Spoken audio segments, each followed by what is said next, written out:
I'm Lisa Grabinski. This is Blue Sky. We were just hearing from the Green Party, who told us that nearly half, 27 out of 58 candidates they are running, are Indigenous. On Monday, we were joined on Blue Sky by Jordan McPhail, an Indigenous candidate running for the NDP in Cumberland. And on Tuesday, Betty Nippy Albright, the incumbent NDP candidate for Saskatoon Centre, held a press conference encouraging Indigenous people to exercise their right to vote in the upcoming provincial election. To the people, the Indigenous people in this province, your vote matters. This election, your vote matters more than ever before. I say these words as a residential school survivor of 9 years. I say this message as a descendant of a Treaty 4 signatory. I also say this message to all of you because I know you believe it is time for change, just like me. The generation before us didn't have the right to vote until 1960. However, our vote has the power to change the government. That's Betty Nippy Albright, the incumbent NDP candidate for Saskatoon Centre. The Prince Albert Grand Council has paid for ads in northern Saskatchewan encouraging Indigenous voters to get out to vote, and we'll be joined by a Grand Chief coming up in just a moment. But we know there are many Indigenous people who don't feel like provincial elections are for them, and that includes Andrea Landry. She's an instructor at First Nations University of Canada, is originally from northwestern Ontario, and now lives on Poundmaker First Nation here in Saskatchewan. She says she won't be voting in this election because, as an Indigenous person, the federal and provincial governments don't govern her nations. We are of our own sovereign nations. We are, I'm Anishinaabe. My daughters are growing up with the knowing that they're not Canadian. They're Anishinaabe, they're Nehiyaw, they're Nakota, and they come from their own sovereign nations. And it really doesn't make any sense to vote in provincial or national elections when we're not of this state. This, like the colonial entity, the colonial state of Canada, and even the province of Saskatchewan has really placed within our peoples that we are of these colonial systems, when in actuality we're not. And so there's a lot of political thought behind it in relation to who we are and where we come from, and our ties to our treaty rights and who we are as treaty peoples and treaty sovereigns. And so I'm really mindful of how I place myself and situate myself in relation to these colonial systems, these colonial bodies, and their elections and these ideals that they're placing on our people. I know there are a lot of our people who do think the same, and there's a lot of our people who think the opposite, which is fine. I'm not like, no, you can't, you're not supposed to vote. It's really to each their own. It comes down to who we are and where we come from and standing firm in that. But when it comes down, like, a lot of it is like the funding, the dollars. If you vote for this party, you're going to get this much funding towards your education. You're going to get this much money towards social programming in your community. And it makes sense why a lot of our people are drawn to that, right? And if you look at the historic dynamic of the treaty relationship, when we originally signed treaty with the Crown, it was to ensure that the Crown could enact her government over her own peoples, not our people. That was the original agreement.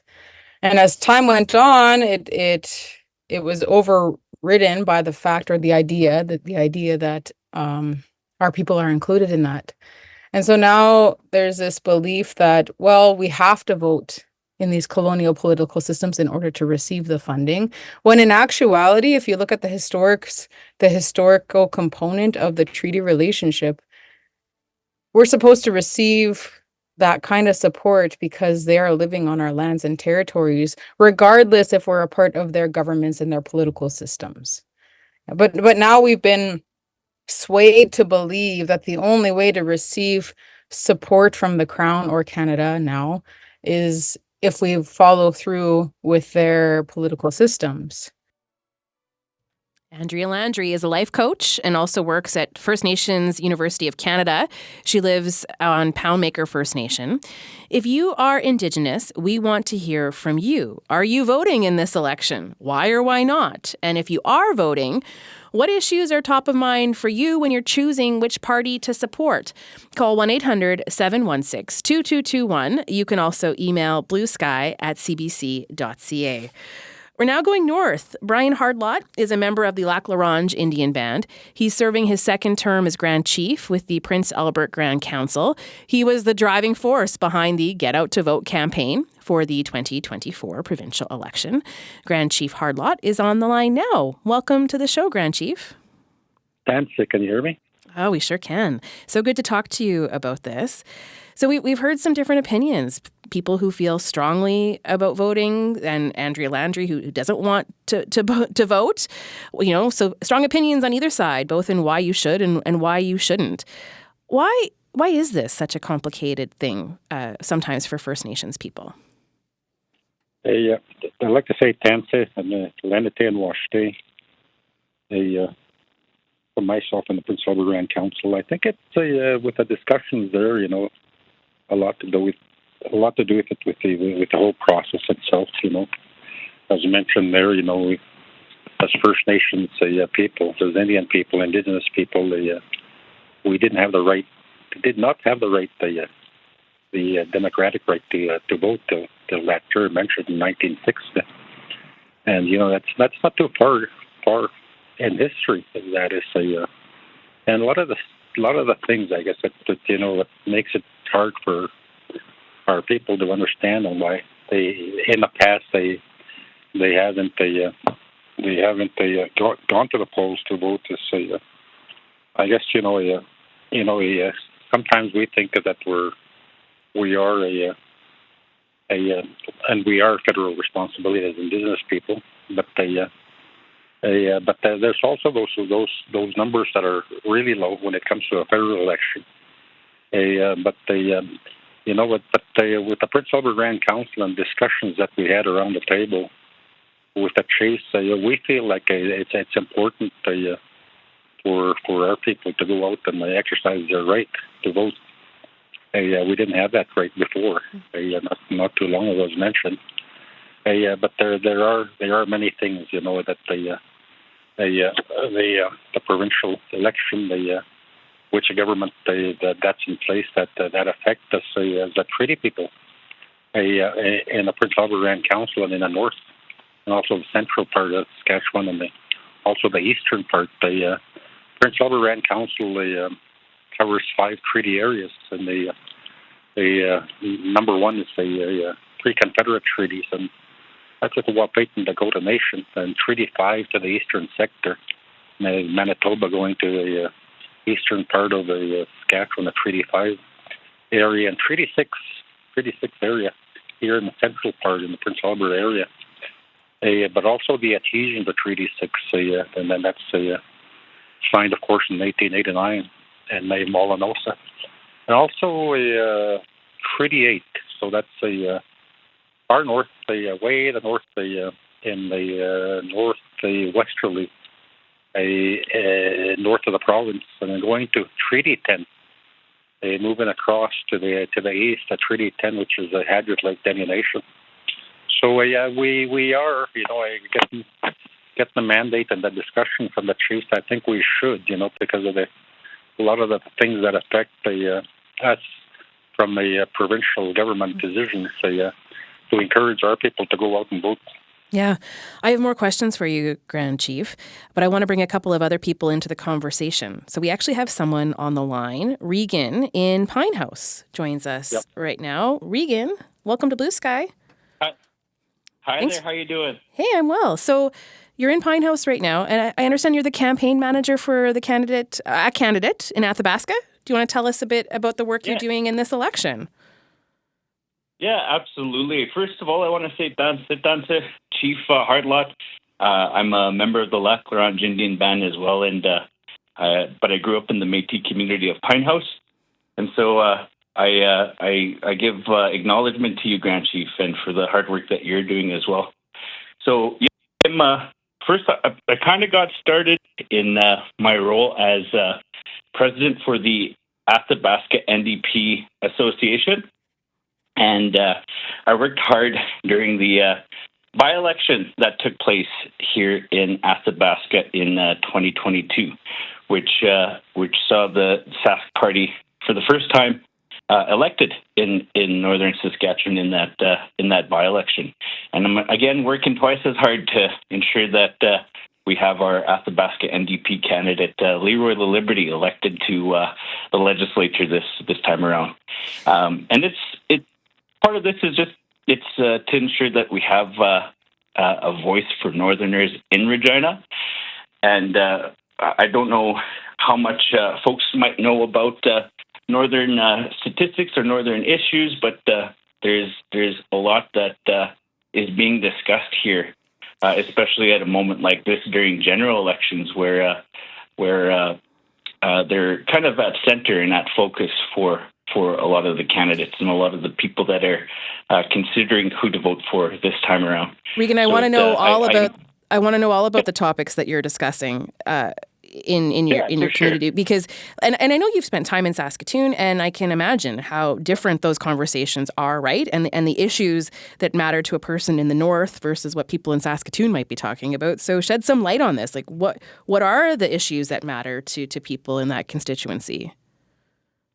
Absolutely, for sure, and I do spend quite a bit of time in Saskatoon. I my studies are there. I have a lot of friends there that I care for, and a lot of people that have become more like family to me in the city. And so I know that for a lot of folks throughout the province, healthcare is a big issue that's top of mind for people, and it's kind of more amplified, or it's more. You really see the effects and the impacts here in places throughout northern Saskatchewan. I don't know if you know this, my friend, but there's clinics that have not even been able to run very efficiently due to the lack of services and not being able to have nurses or healthcare professionals that are there for Northerners to take care of them. And so that's a big issue that's top of mind.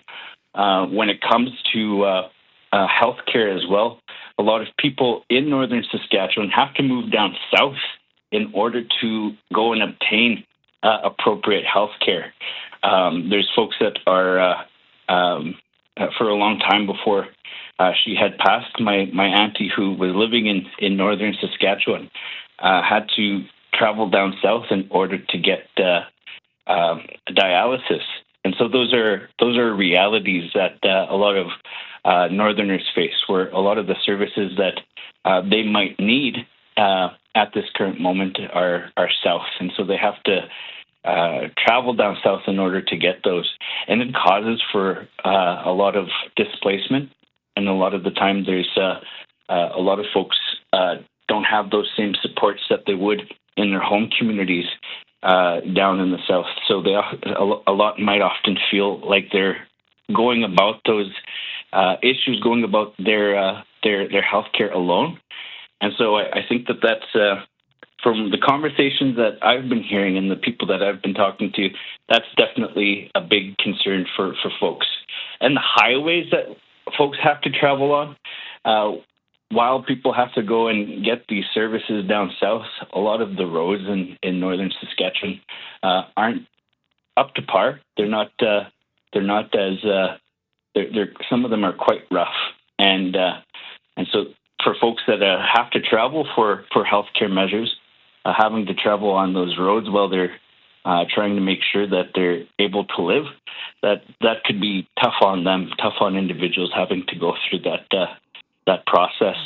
Another big conversation, and I've heard a few people kind of sharing about that on air this afternoon, is the Sask First Act. That's been a big conversation for a lot of northern communities, a lot of Indigenous peoples throughout the province.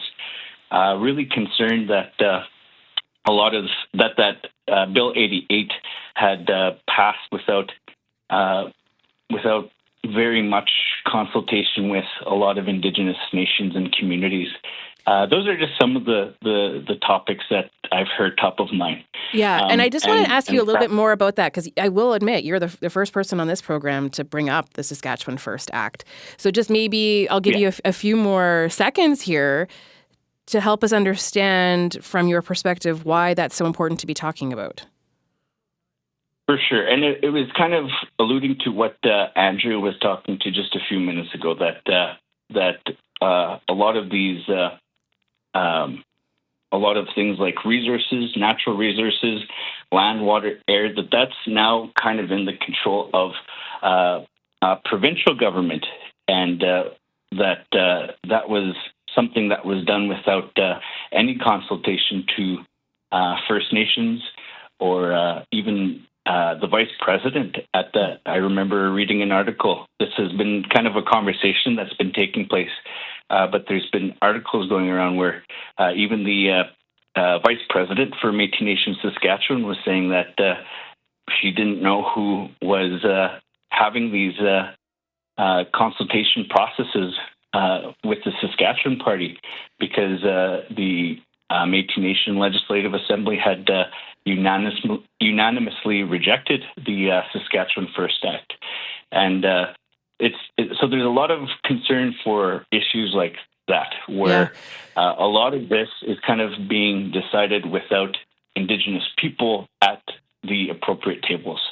I'm glad you brought that up. I was just Googling to remember, when did that pass? And like March 2023 is, I think, when that first passed. So I appreciate you bringing that up today, Regan. And I hear a lot of passion.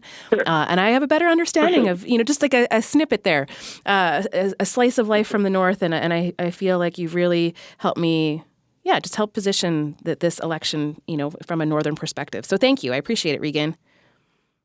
Absolutely. Okay, take care. Yeah, likewise.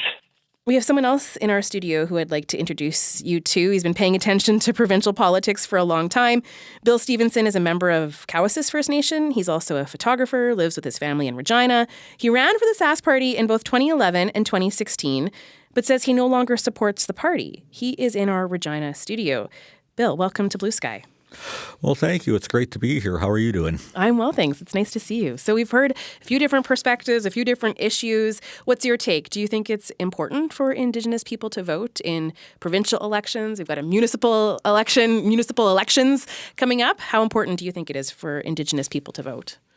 Well, with the provincial and municipal elections coming up, I think it is important for us to listen to the candidates and understand how their platforms may affect our livelihoods and what they are promising to work with us on.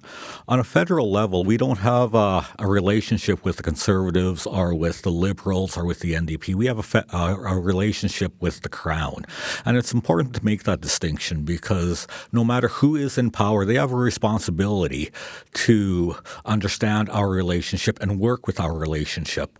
And I think given the inherent treaty rights that we have federally, they all do have to work with us. And we have to be careful about who we support as member nations. Okay, I want to ask you about who you support, because you've had a bit of a journey. Like I said, you ran for the Sask Party 2011, 2016, and now where do you stand? Well, as best as I could, I've always kept my vote to myself. Saying that, I will say I have a Carl Beck sign in front of my house. So, yeah, there's that. Why? Why did you place that sign on your lawn this time around? When I ran for the Sask Party in 2011 and 2016, it was a very different party. And I think that Brad Wall was a very effective leader, a very unifying leader, and he listened. He asked me on a few occasions what my input was. How would I like to see things change? Do I have any ideas? And he was very inclusive. I'm not feeling that anymore from this party. And I feel like the direction this party, the Saskatchewan Party government has gone is not a direction I can follow, And to quote Mark, the party, I haven't left the party left me. And I think that's very true. Yeah, we've heard that a few times now. What are the issues that you want any politician, so whether that's sitting down with Carla Beck or anybody that comes to your doorstep, what is it that you want them to know about you, your community, and the issues that matter to you? I think first off, I want to know why Indigenous issues have seemed to have been left off the ballot this election, because I've listened and I've looked and like yourself, I've Googled for news about what the parties are saying, and there's very little when it comes to Indigenous issues. It's almost an afterthought, and I'm very disappointed that given our growing strength and growing population in this province, that it's like that. We deserve more of a voice. We deserve more of a sway. We deserve more of an opinion on things that affect us. We look at the justice system and the overrepresentation of Indigenous people. We look at education and how we are falling through the cracks and not graduating at the same rate as other peoples. There's so many issues. The Crown lands being sold off is a big one. Like hunting and gathering are treaty rights that need to be defended. And this party isn't doing that. How important is it for Indigenous people to run in provincial elections? You've done it, you're not doing it this time, but how important is it to have that representation? When I ran, one of the things that I've always felt was that representation matters. And I want to say that at every level, wherever you go, when you see yourself in the business, in the facility, in the ministry, you're going to feel more comfortable. You're going to feel more at home, more listened to. And I think it's the same with politics. You want to see yourself represented. You want to see yourself with a seat at the table, not an advocate at the door. You want to be there, helping make decisions, guide thinking. And I think it's important that we as Indigenous people embrace being able to be part of a system that allows us to do that. There was a time when we were not allowed to even leave the reserve. Times are changing, and we need to change with them. Yeah. What do you say, though, to someone who still feels that reluctance, like either because they don't feel represented or because of the complicated relationship? Andrea Landry says that, provincial and municipal politicians don't govern her. That's not, she doesn't see it that way. So what would you say to people who don't feel like they want to vote? Every week I have a struggle with trying to get either the recycling out or the garbage out or any of these municipal utilities that I use, the price of water. All these are municipal issues that I feel I need to have a voice in, and sometimes that's voting. I don't go down to City Hall and argue with the council there. I vote. And I listen to the people who are running. The same thing with the provincial issues, The sell-off of Crown lands is a big issue because it reduces our ability to hunt, gather our medicines, and I think that we need to be raising that issue with our representatives. And I think if we had more members running, more members in the party, our voice would be a stronger voice. I want to bring Grand Chief Hardlot back into the conversation because he's been listening. And do you have any initial thoughts, Grand Chief Hardlot, as you've been listening to people share? We heard from Regan. We've heard from Bill now. What do you think? Oh, no, like I said, there's lots of the decisions that affect the provincial government. A lot of the issues that we, the North, I know the gentleman from Pine House mentioned some of them, but for Indigenous people, it is a treaty issues. The health was mentioned, and the thing about dialysis care, education, it is a federal responsibility, but there is always a federal dollars that go to the province for these things. Also, housing is a big issue in the North. But the gentleman that mentioned the SAS First Act, you got to talk about the Natural Resource Transfer Act. And the whole thing about revenue sharing, that's what SAS First Act is.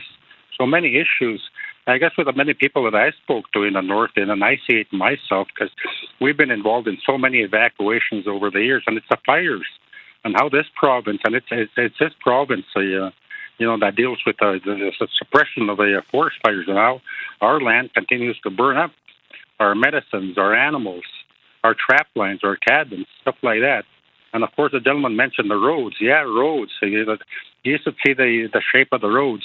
Like, for example, Wollaston Lake, they're just getting the road now. How long has that mine been there? Over 50 years. These are the roads, the issues that I'm talking about. But very importantly, also, the traditional industry that I'm talking about, trapping. Where's that at now? Does the provincial government support that? The commercial fishing for the northern people, these were livelihoods. These were the traditional industries, Yeah. and the provincial government support those, and all these things that I'm talking about. These are the issues that affect when there's a provincial. And I talked to the premier of this province and talked to him. What are you going to do about fires? I talked to we got a caller who couldn't stay on the line to share, but a caller from Isle La Crosse reached out, worried about forest fires. So yeah, I hear everything that you're saying, Grand Chief. We just have a few seconds left, but do any of you want to make predictions? Especially you, Grand Chief. Do you see any seat changes? What do you think is going to happen in northern Saskatchewan this election? Well, it's that voting, and that's the only way we can see change. We just have to go out and vote if we want to see change. If we continue the same route, then we don't go out. So that's why we encourage our people to go out there and go and vote. Yeah, exactly. Grand Chief, so good to have you today. Thank you so much. Yeah. Thank you. Grand Chief Brian Hardlot with the Prince Albert Grand Council. We also have Bill Stevenson. Do you want to make any predictions? Do you see any seats changing? What do you think is going to happen this election? I'm very interested. I don't want to make any predictions, but I'm very interested in the effect the Saskatchewan United Party is going to have on the election because, like just the other day, Scott Moe came out and talked against vote splitting, and I've been watching them. They seem to be doing a fine job. And I don't know what kind of role that's going to play. So I think the dice are still rolling. They are absolutely still rolling. And people are voting now. Bill Stevenson, so good to have you on the show. Thank you. Thank you. That is Bill Stevenson joining us today from our Regina studio. I'm Leisha Grabinski. You are listening to Blue Sky. If you missed the first half of the show, we had Naomi Hunter on the program, leader of the Green Party. We've got all of the conversations we've had with the leaders on our CBC Saskatchewan YouTube page. We put the invitation out to everybody, and all the parties responded, came on the show, except for the Saskatchewan Party, who were not able to accept that invitation. Now, coming up on our next program, we're looking at how access to medical care in rural Saskatchewan is affecting voters. We will take you